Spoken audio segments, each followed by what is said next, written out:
Hello everyone in Valencia and greetings from Berlin. Thank you so much to EGLSF for this incredible honor.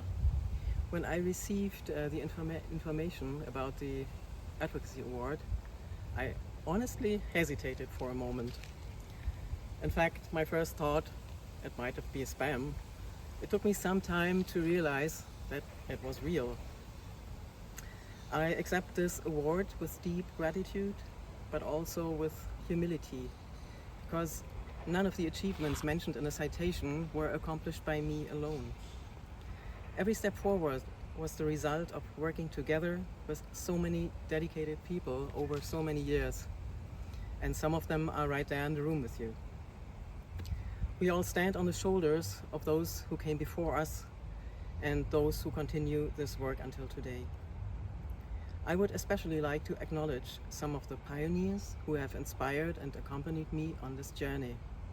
Bernd Stürzenberger, Alison Brown, Tanja Walter-Ahrens from Berlin, Germany, Ben Bucks and Johan van de Ven from the Netherlands, Manuel Picot and Emirit from France, Pepe Garcia Vasquez from Spain, and Ross Quarto and Susan Kennedy from the United States. And of course, there are so many more. I also want to thank you everyone who organizes, volunteers for and participates in the Gay Games, in the Euro Games, and all these queer and queer inclusive sporting events all around the world. These events create life-changing experiences, not only for ourselves, but for countless others.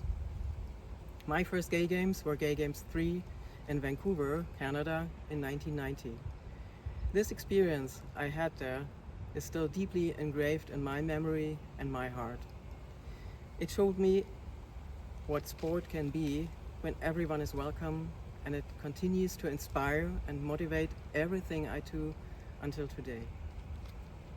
At a time when trans, intersex, and non-binary people are facing increasing hostility and exclusion in many parts of the world, our work is far from being finished. The IOC's new policy for the 2028 Olympic Games introduces mandatory sex screening for women athletes and will increase many trans women and some intersex athletes from women's competition. This policy reminds us that questions of inclusion, dignity, and belonging remain at the center of sport today. That is why the Gay Games, Euro Games, and inclusive community sport matter so much. In sport, we can make a difference. We can create spaces where people are not judged by fear or prejudice, but welcomed as their authentic selves. Thank you for this award, and thank you for helping to build that future together. Bye, and have fantastic Gay Games in Valencia.